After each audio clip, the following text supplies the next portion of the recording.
Sai fua manuia lau fetalainga o sai fua manuia I lau sunga le fafeangainga o lo apu yese tu yatua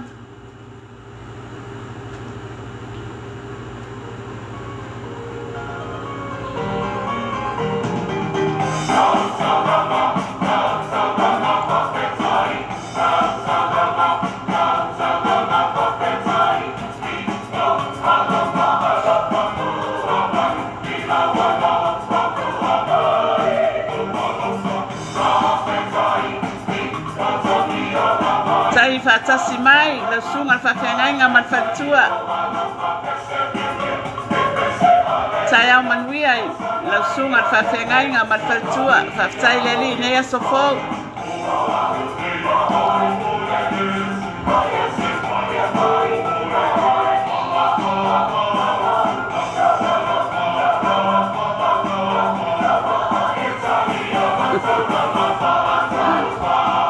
talofa ya Sionis Aurelio o Vitolina Mulpola sai fatasi mai lina ya malor sai fuai baftai leli nei sofo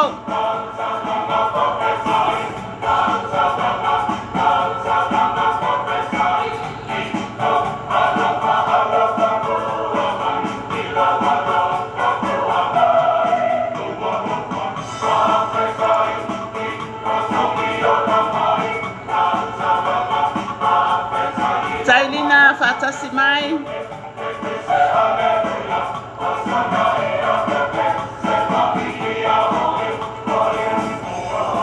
Tai lau sunga le whawhiangainga o lo apu Iese man whatua whatasi mai.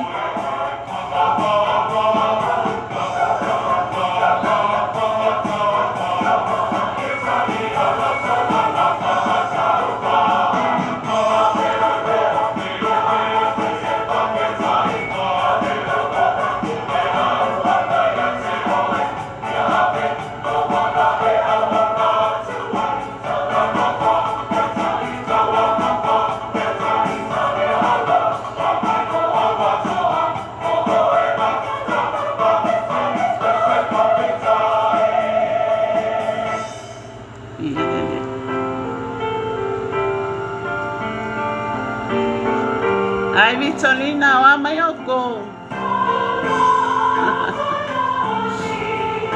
Alo fatu I Satauro o manono.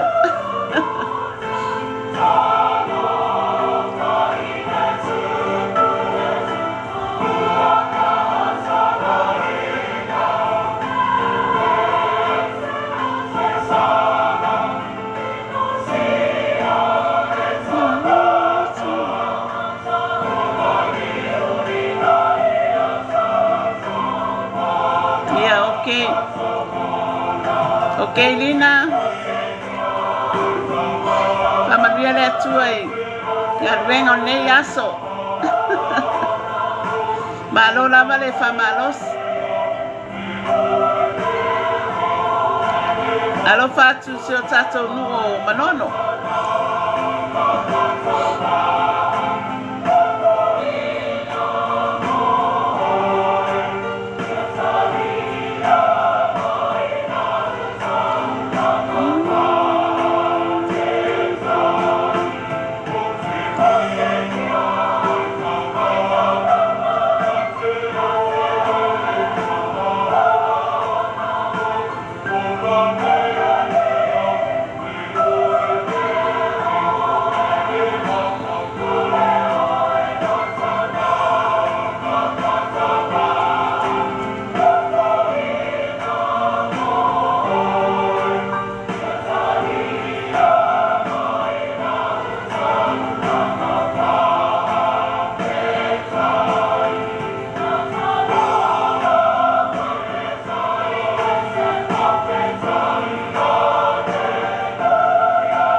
Sai fua manuia pule yala. Ai nis Vitolina. Tai fatasi mai.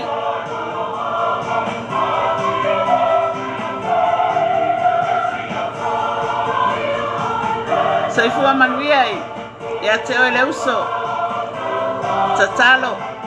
Tai fatasi mai.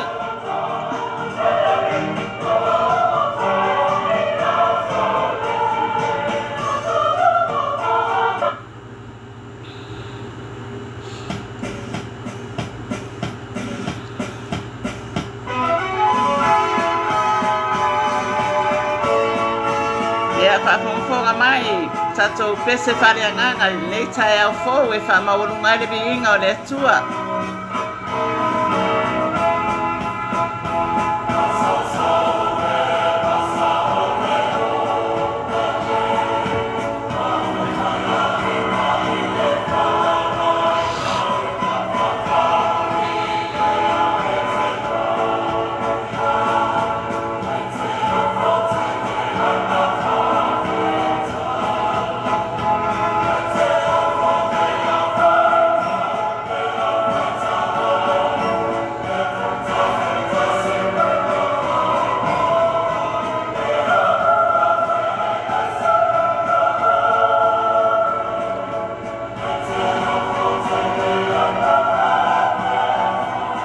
Ia vi ia le atua nei a Feau.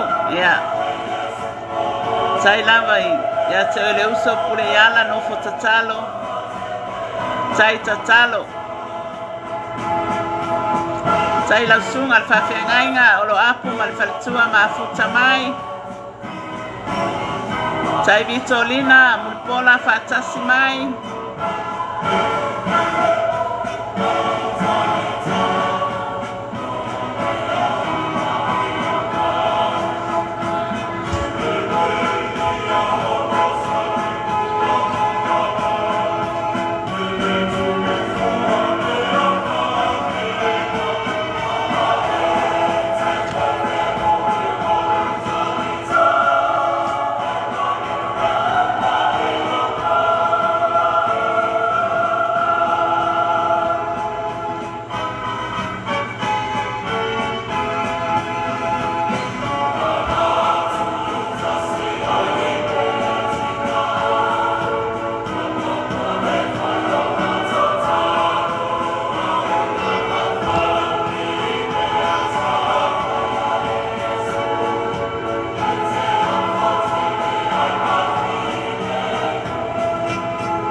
Soy Feau Manuia.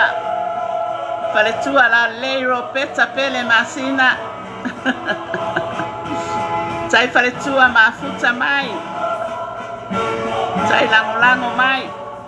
La Manuia le tua ne yaso.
Tai ropeta fatasi mai.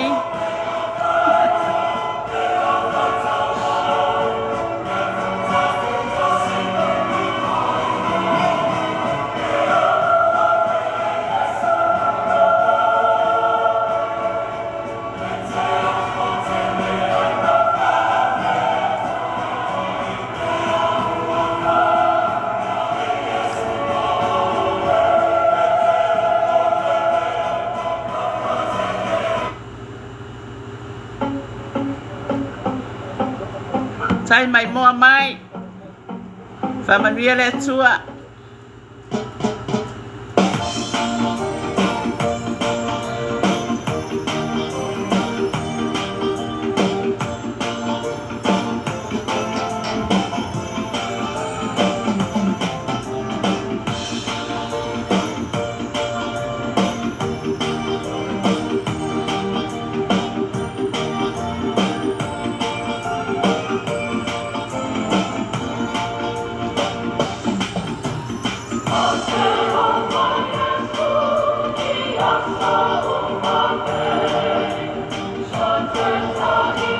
Tai mai moa mai nei tai ao. Fa Manuia le tua nei aso.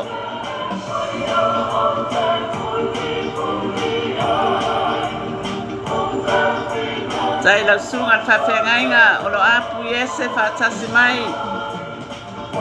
Tai se onisa o leile o vitolina mulipola fa tasi mai.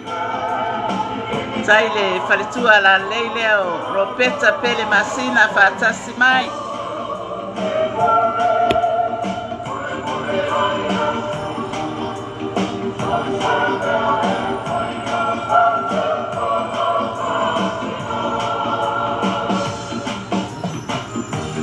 Sai mai mua mai. Sai lava lango lango.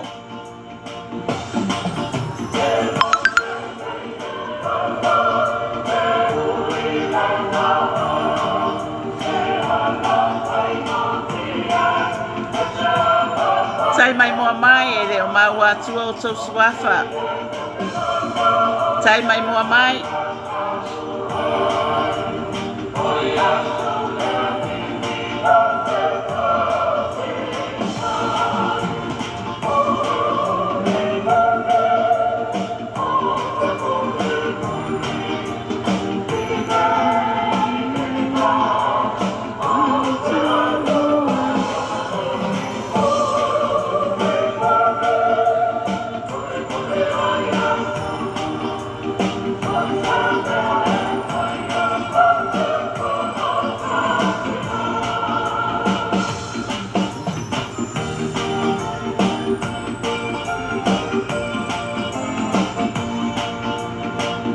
Hai whaletua ro peta pele.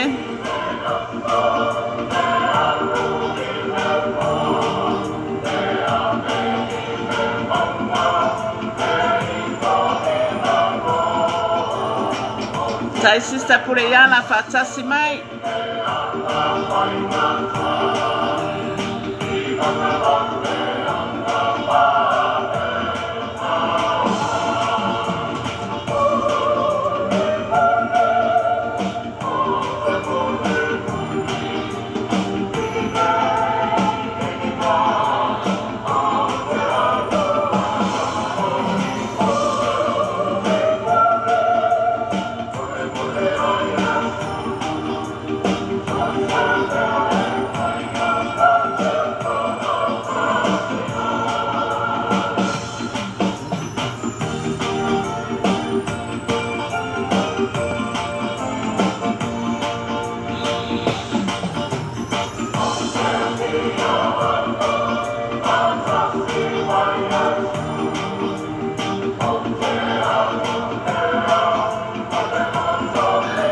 Alo fatu foi whaletua ro peta. Tai fatasi mai.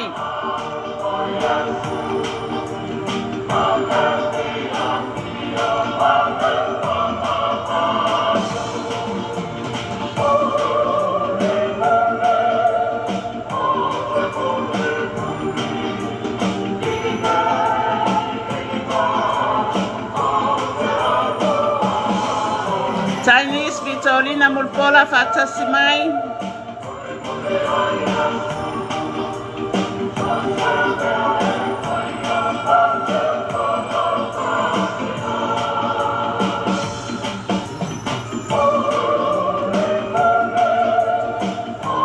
Tai mai moa mai. Kamanuia le atua nei aso.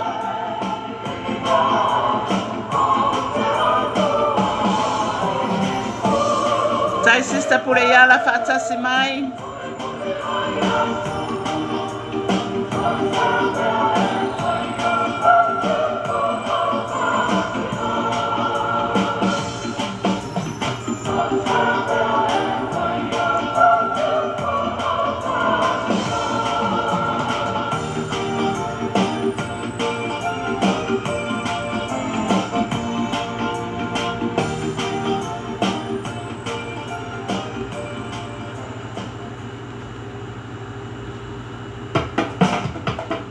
Yeah. Sa for pesele sa mai ai ma. Fa ngai oi mai foletino nei a sofo. Yeah, sa lava foi oi a mole ali.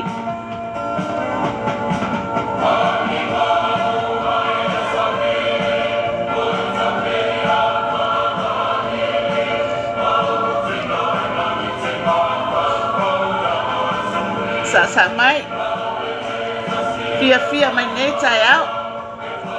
Fana wale atua e fia ua toi ala fai mai nei a sofo. Sa mai ropeta.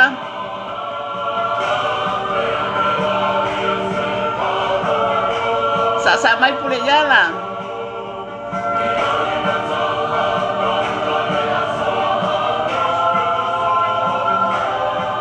Vitolina sa mai.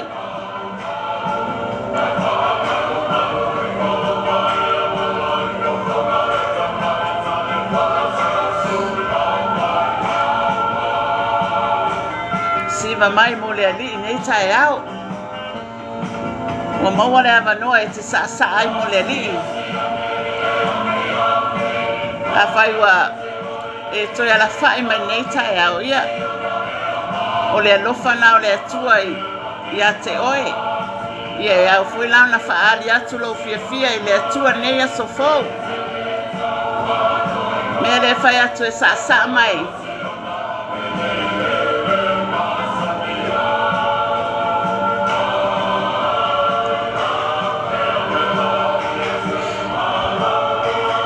A fai o nai e siva ai. I siva foi i fale siva ia o le taimi nei o lo siva mo le atua manua o tatou malolos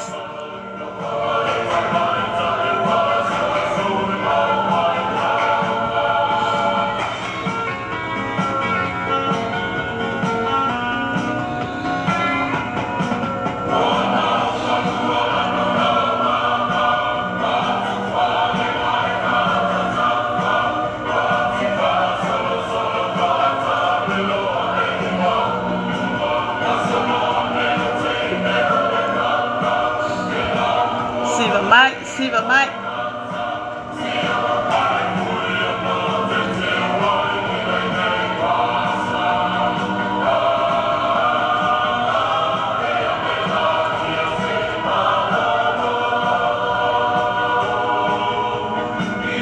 Tai mai moa mai. Ia sa mai le. No foanga nai te mai moa mai ai.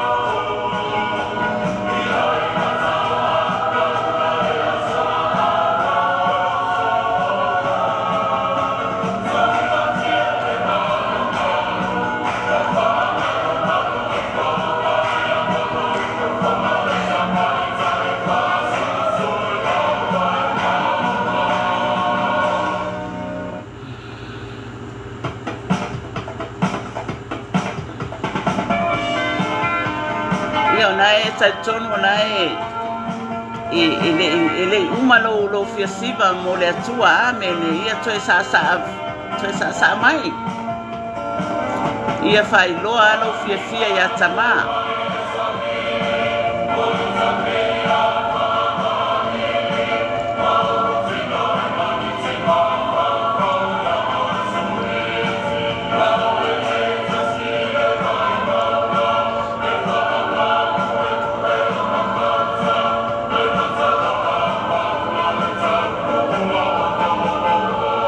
sa mai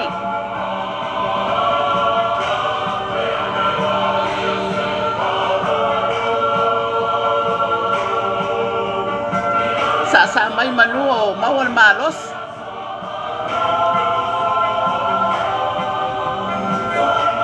a e mai moa mai tonu lo maota ko lo lawa sa mai mo le tua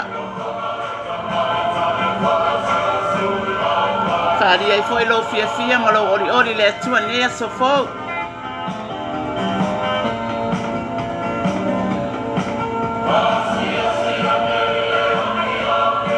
Ia o lau siva foi nei tai au.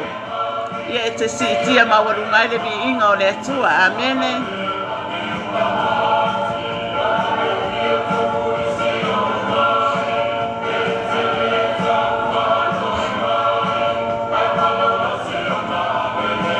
Lai sila mai tamai no fari mamalu. Ia ma sila mai na fana o lo fia atu ia te ia.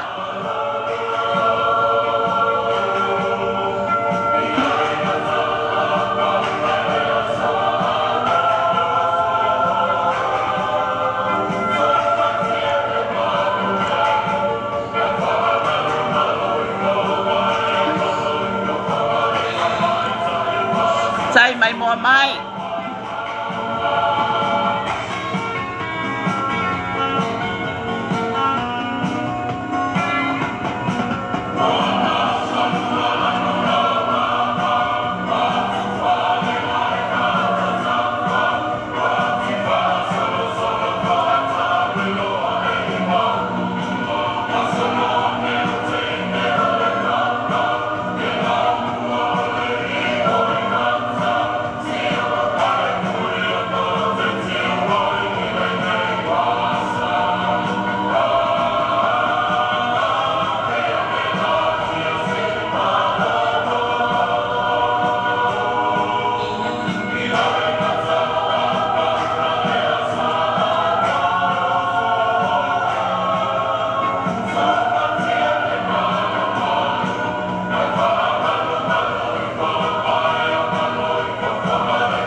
Amen e bielele.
Sai mai moa mai.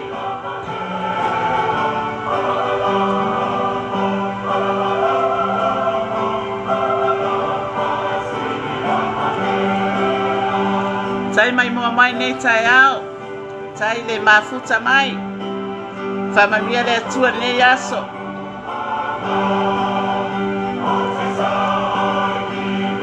Tai mai moa mai.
Ia malo lava le mafuta mai ma lango mai fo'i.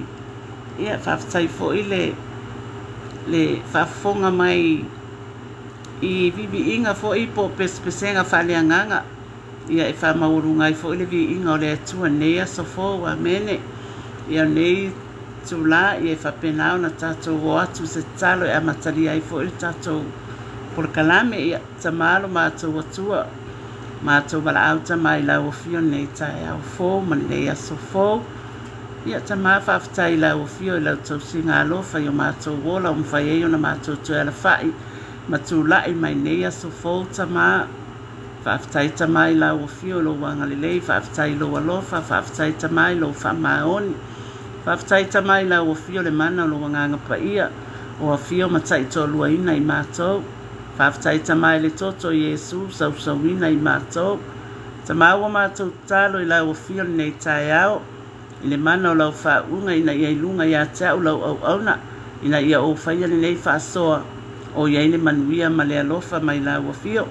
Ina ia tele ma tele sau vi inga lo mātou atua i fo iatu i lau o fio. Tau mau lava le whaatau wa au na Yesu. Amene ma amene.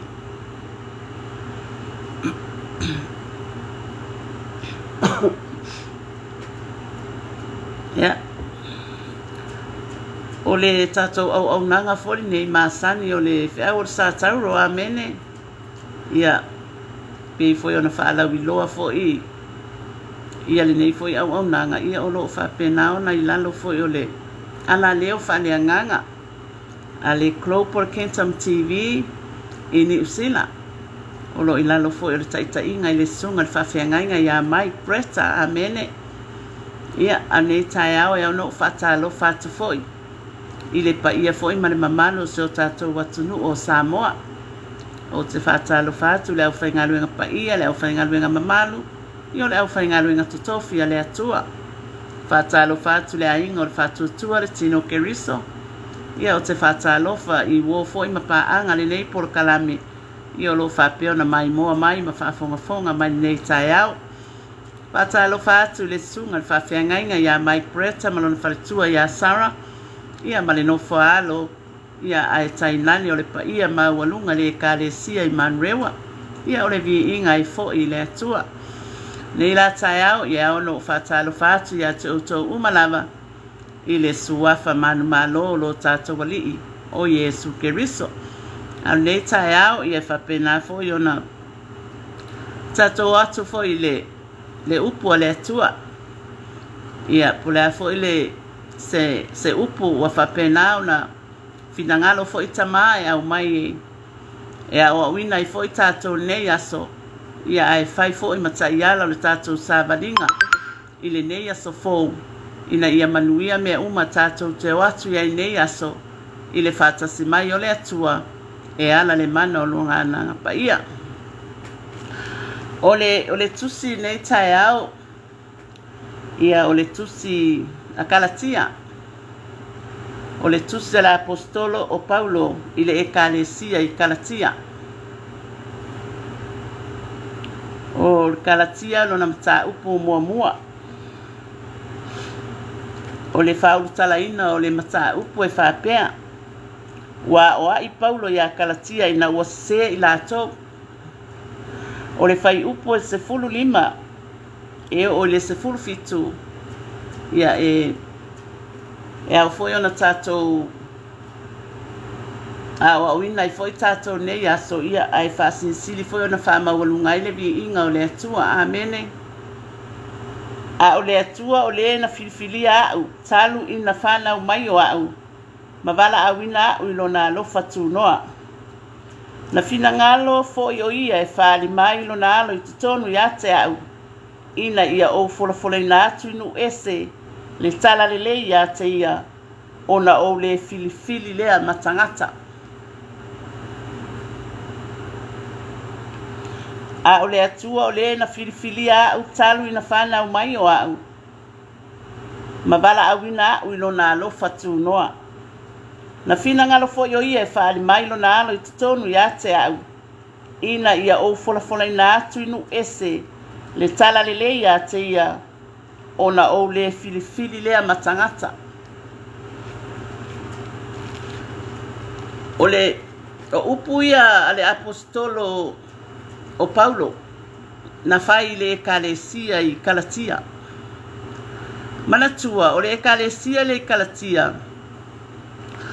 Sa whapena ona fai Paulo, ona faalia I Paulo. O Paulo o le apostolo e le mai tangata no na bala awina. E mai le atua le bala awina o le apostolo. Ai ona ua tusi mai le apostolo wa I Paulo ya Kalatia na ua se la tau. Amene. Fai mai o le apostolo I le ekalesia I Kalatia. Ia te o tau le alofa tunoa ma le manuia mai le atua le tamaa. Ma lo tātou wali o Yesu Keriso o le na fo ina mai o ia ona wa tātou ang sala. Ina ia la vea I mai o ia I tātou ai leo langa leanga wa ia nei e tusa ma le finangalo le atua lo tātou lava tamaa.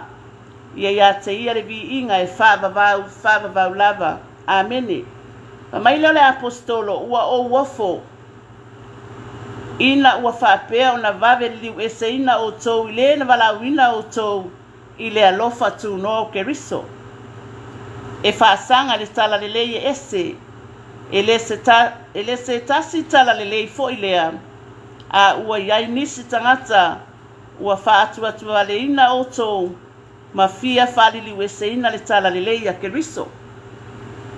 Amene. Ai peitai o I lava ina tala ina I mātou po se angelu mai le langi.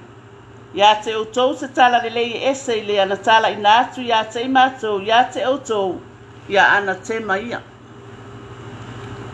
Ua ofo le apostolo ina ua vave o na liliu le ekalesia I Kalatia ia oa onga sese, amene. Alea sa whapena na o aile le apostolo I le mata upu ia Keriso.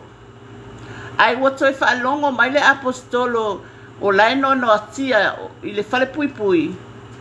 Ua ese le tala inga watoi a nga I le ekalesia I Kalatia. O lea na o mai ai matoi whaamanatu mai ai le apostolo le ekalesia lea o onga na lātou whaia ia I lātou. Ai ua toi se le mafau o le ekalesia ma o onga se wa nga ai ia lātou mafau. Amene. Ai ona fai mai ne o le apostolo a o le atua o le na filifilia le manino le tala le apostolo o le atua na filifilia o ia. Mea le na fai le apostolo le ekalesia I Kalatia. O le wala awino le apostolo e le mai tangata ai mai le atua. Manatua le leo le apostolo le o Paulo. O le tangata sa sili ona fai. Ma sa wai tangata pa ia o le atua. Amene. O ia foi sa ingoa mo ia Saulo. Ua fai ngoa o ia I Paulo. E fai ma apostolo I nu ese. Amene. Manatua pe ano fasoa le tele o fasoa ma batu ma fai lo atu le apostolo. Ona na taia o ia I tamaseko I le ala I tamaseko I na ua alue. Whapenao na au mai a tangata pa ia o le atua e ave Yerusalema. O inana taia e Yesu le mana o le anganga pa ia. Le ala tau tala I le apostolo. O lona wala awina I le mai tangata. Ai mai le atua. Mai Yesu Keriso lona alopele e totas. Mea nai fia I le apostolo lea. Ea o le mata upu le Satauro. Nana o le apostolo le na ave ele whaalinga. Lea lai fia ama tali tonu waino na loto I le atua. Amen. E ala ino na alopele o Yesu Keriso. Ona o Yesu o lea na whaola ina mai ia Ma ave eseina mai ia i le sawa lea na ia ai ua faaali ia i le atua lona matautia i le apostolo. Amene. Mea na e fia i le apostolo lea e talanoa i le Satauro Keriso. Lana o le apostolo na ave ia i le faalinga. Amene. Famai ina ua faaali Yesu le apostolo. Famai wale filifili la ia matangata. Ele i faia sana filifilinga matangata ua filifili au auna i le atua. Amene. Ona ua mautinoa le le apostolo. Olona ola lea o le atua. Malona faola tanga o le ali o le ola o le ali o le faiva venga o le fava vaulo na lofa. Mea nai le mafai ona ave sea le mafaufau o le apostolo matusi mai e kalesia e whaamanatu mai ke riso i e kalesia. Ona o le mafaufau o le apostolo e tatau ona tatai uma mafaufau o e kalesia i le ia Yesu ke riso. Amene. Ia e whapena fo i la tātou nei tai au ona o le mānai o le tustusinga a le apostolo i le ekalesia i Kalatia. Na fina ngalo fo i o ia e whaari maino na ale toni ate au. Ina ia o fola na atu inu esere tala le lei ate ia ona o le filifili lea matangata. Amene. O le fina ngalo ngā tamaa. E tai ai le apostolo le ilona matautia. O le finangalo tama ina ia faali ate ia le matautia o le atua. Ia mafilifilia ia le atua le apostolo e fai ma apostolo inu ese. Ona le filifili ai le o le apostolo matangata ai filifili ma le atua. O fape fea mai le tatou o langa au nei le atua. O tatou filifili faatasi ma le atua i le nei lalolani o tatou iai. Po o fai a le filifilinga le tangata i lona loto.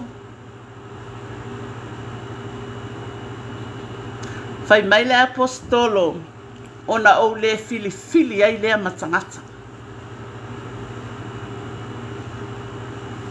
Le tino keriso le ainga o le atua nei tai au le au mai moa ma le au whafonga mai tātou fili whaatasi ma le atua.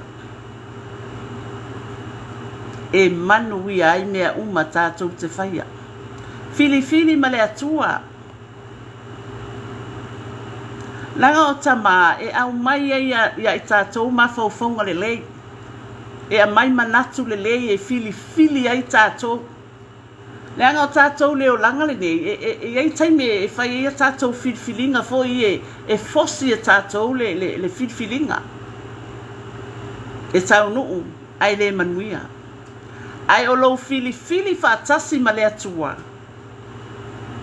O te whai atu, o te mori mau atu le whamaoni o le ali.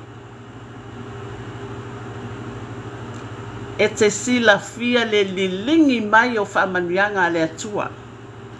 Pe alua fili whaatasi ma le atua. O a mea uma e te manao iai.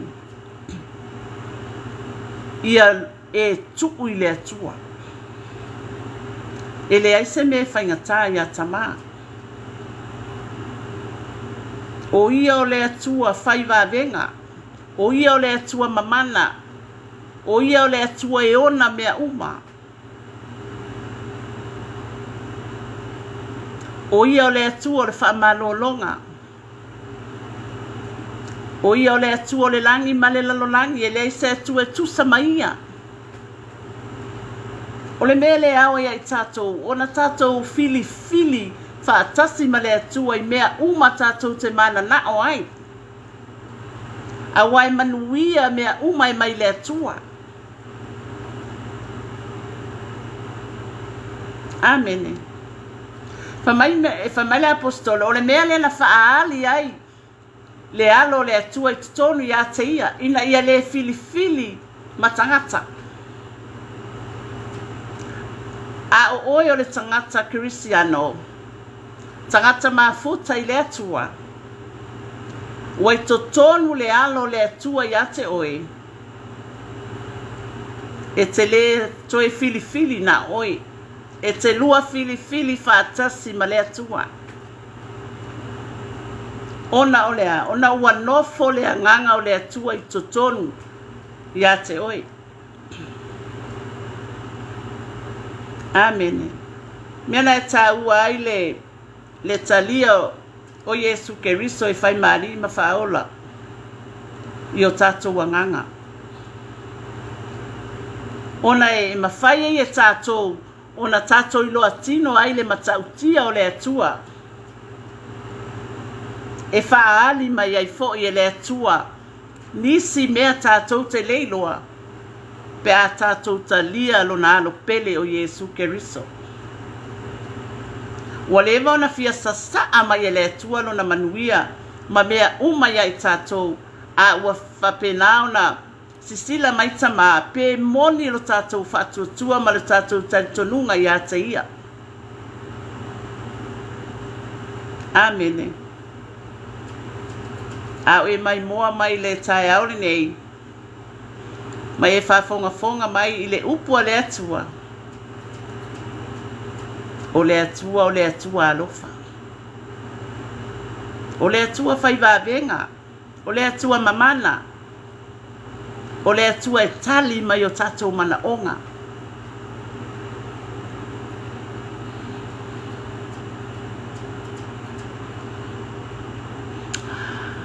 Taulalo whatuatua ia Yesu Keriso malana ngā luenga mai e ana whai e lungo le Satauro.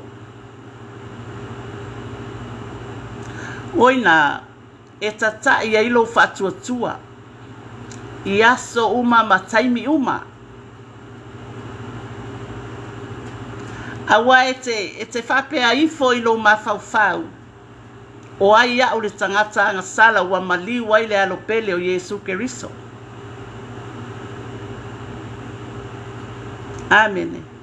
Ai ona le plana le atua I le tangata na ia whaia, a wai alofa le atua le tangata na ia whaia.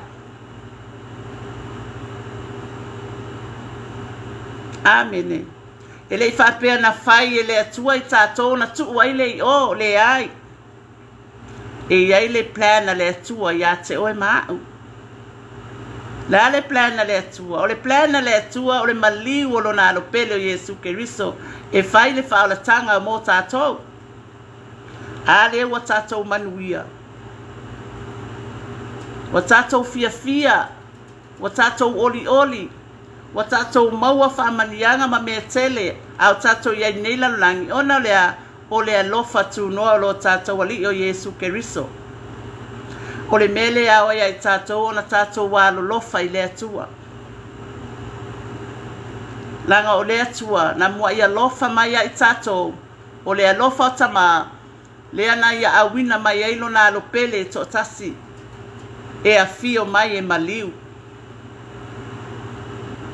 Amene. Yeah. O le tātou whaasoa na nei tai au. Tau ina lofa le atua e whaamala malama atili mailo na finangalo, matatala mailo na finangalo. Ia I tātou umalawa. Ina ia tātou maua le manuia ma le alofa tu noa mai le atua. Ia manu tele ina ne yaso le alofa ma le angalelei o le atua. Le atua ma tau tamau wa I ule whaasoa lau whanau. Whaftai tele ata mai lau upu. Wa mai fo ia o ina yo mātou tangata vai ma le whaatau waa. Ta maa whaftai lau o fio lau whaunga. Whaftai ta maa ne yaso. Wa mātou talo lau o fio ta maa. Whamanuia mai lātou umalawa na mai moa ma whafonga mai ne yaso. Le ainga le whatuatua le tino Keriso. Whamanuia ia tai lātou ta maa. Le ngata I lea tamau le tapua inga a sio mātou atunu upele o Samoa tamā whaamanuia I lātou uma I le suafa manu malolo tātou alii o Yesu Keriso. O le mātou talo lea tamātou mawatu I la uafia o tamalo vi inga e whaavavau tu mau lava lo mātou whaatau waa ona o Yesu. Amen e amen.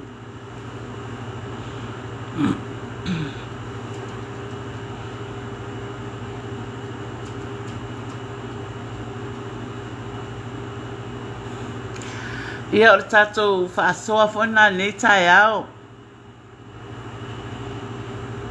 Ai o te whaftai atu I le sunga I le whawhiangainga ia olo aku Iese tu ia atua whaatasi mai malona whalitua nei tae ao. Whaftai fo I le uso pele ia pule iala whaatasi mai New Zealand. Ia whapea fo I le whawhiangainga ia olo aku mal whalitua whaatasi mai New Zealand. Ia o le whalitua la lele ia ropeta. Ia whaatasi mai New Zealand. Ia o te whaftai atu fo I se o nis au lele lava ia Vitolina Mulipola o lo whaatasi mai manono. Tai Vitolina. Ia o leo te vai atu o su mai le sunga le whawhiangainga ia nanai. Ia soifua manuia lau sunga le whawhiangainga nanai. Ma lor soifua I lau sunga le whawhiangainga ma le whalitua. Ia ai toa tele lava I la tono wa ai atu le mai mua mai. O te whaftai atu ia te outou le outou wanga le lei ma o lo tawa le lofa I le atua. Ma fuailo to ma futa mai. Fai o to mwhamanianga mo le vi inga o le atua.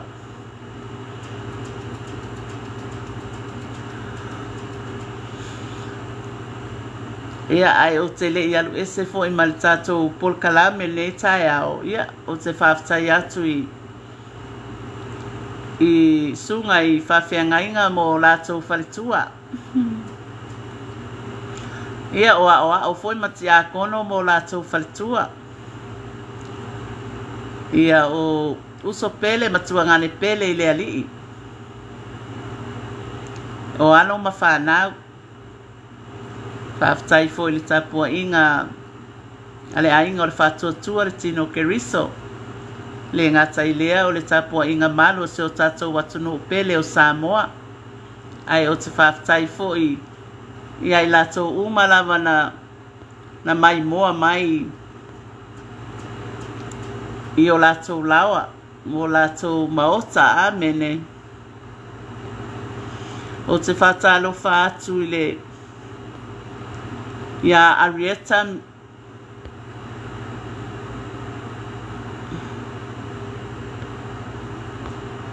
te vai atu whaatasi mai ia Arieta amene. Arieta Mitro. God bless and thank you so much in Jesus' name. Amen. Amen. Yeah, thank you. Yeah, good morning. Thank you for joining us this morning. May God bless you and your family.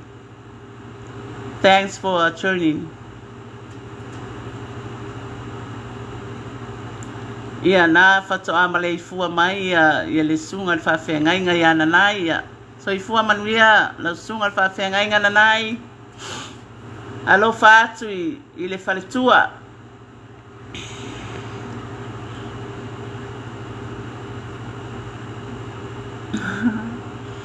Ia. Whaftai ai lato umalawa na mai mua mai ma whawhongafonga mai nei tai au.